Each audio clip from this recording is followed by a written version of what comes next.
Baik, di sini terdapat soalan kedua untuk test yang pertama, iaitu three main component of biodiversity yang mana ini sangat penting dalam ekosistem, penggunaan ekosistem, iaitu antaranya ialah genetik, spesies dan juga ekosistem diversity.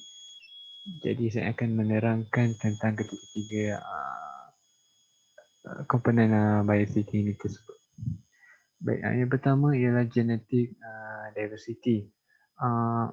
Genetic diversity adalah satu konsep alternatif biodiversity lah.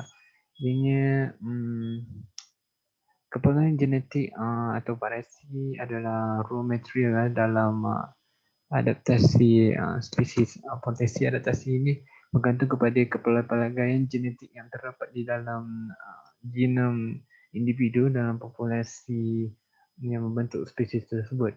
Perkara yang sama berlaku juga untuk kategori taksonomi yang lebih tinggi. Jenis yang mana jenis dengan jenis spesies yang sangat berbeza akan membentuk kepelbagaian genetik yang lebih daripada jenis yang sama spesies dan juga mempunyai ekologi yang sama, kena sama. Jenis spesies ini berpotensi besar di dalam evolusi yang mana berikutnya adalah jenis yang berbagai.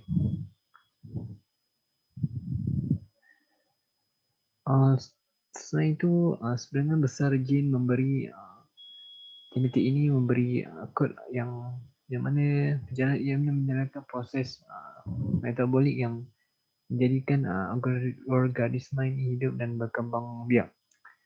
Kepelbagaian genetik juga dapat dianggap sebagai kepelbagaian spesies yang mana dengan susunan genetik yang menghasilkan pelbagai sel kimia di dalam sel mereka yang mana membentuk metabolisme dan pelbagaian diversity ini penting kepada manusia kerana ianya dapat bahan kimianya kemikalnya dapat digunakan sebagai ubat-ubatan. Sebagai contoh penggunaan ubatan FTBFID yang mana ini berasal daripada racun ular yang dapat digunakan untuk mencegah serangan jantung pada seseorang individu yang terkena penyakit jantung. Baik, untuk komponen yang kedua ialah ekosistem diversity. Ekosistem di sini ialah bermaksud kepelbagaian istilah yang menggabungkan kepelbagaian habitat dan masyarakat. Habitat dan persekitaran di mana organisma atau spesies hidup yang merangkumi ciri-ciri fizikal yang membuatnya sangat sesuai untuk memenuhi keperluan kita hidup spesies tersebut.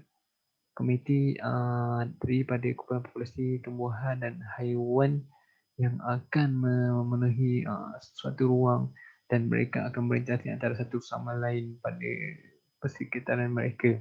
Dan ekosistem ini adalah combination gabungan yang unik di antara tumbuhan, haiwan dan juga komuniti manusia yang lain sebagai satu unit yang hidup. Dan kepelbagaian ekosistem adalah komponen seperti biotik dan juga abiotik yang menjadikannya berbeza daripada spesies dan juga berbeza daripada komponen yang lain. Komponen diversity juga penting kerana ianya dapat membersihkan suatu air kita, dapat mengubah iklim, dapat memberikan kita sumber makanan. Ini kerana ia merangkumi operasi ekosistem darat dan akuatik. Jumlah terhadap kepelbagaian ekologi ini juga dapat mempertimbangkan variasi kerumitan baik jeriki yang termasuk jumlah ciri berbeza daripada tahap trofi dan proses ekologi yang lain. Sebagai contoh, kepelbagaian ekologi pada skala global dalam bahasa ekosistem seperti seperti padang rumput dan lautan.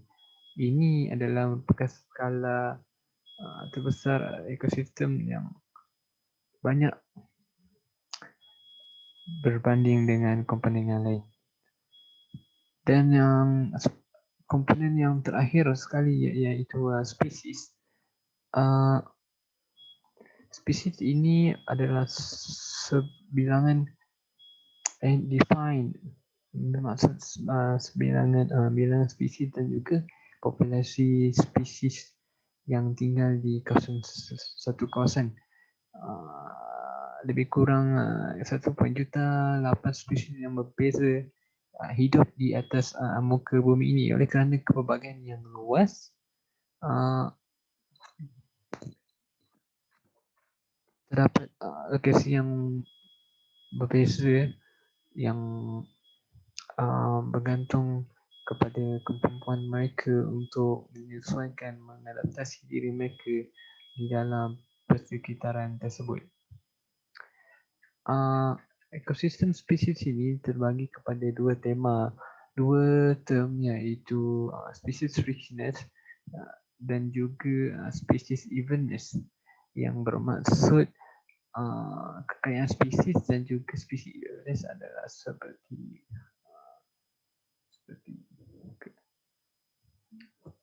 spesies.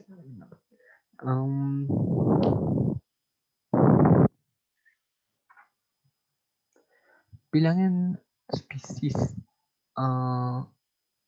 yang biasa kelimpahan relatif setiap individu bilangan spesies berbeza yang terdapat dalam ekosistem kawasan yang berbeza memiliki populasi yang berbeza mengikut kemampuan dalam penyelesaian diri adalah satu contoh untuk term ke species richness. Manakala species evenness pula ialah itu kelimpahan yang relatif terhadap individu yang daripada spesies. Jadi apakah kepentingan spesies diversity? Yang pertamanya ialah ianya ekosistem yang lebih pelbagai cenderung yang lebih produktif. Sebagai contoh, ekosistem yang berbagai spesies pengeluar yang menghasilkan biomas yang besar untuk menyokong berbagai spesies pengguna. Selain itu, manusia juga akan dapat produk daripada alam seperti buah-buahan, kayu-kayuan, daging, ubat-ubatan di dalam komponen spesies ini. Di dalam kintaran nitrogen, bakteria tumbuhan mempunyai hubungan penting di tanah yang mana ia akan dapat menyumbang kepada kesuburan tanah akibat daripada hasilnya terjadinya spesies ini, komponen spesies ini. Dan akhir sekali, semakin pelbagainya ekosistem yang ada dan semakin besar kemampuan untuk kita menahannya daripada berlakunya kerosakan. Sekian, terima kasih.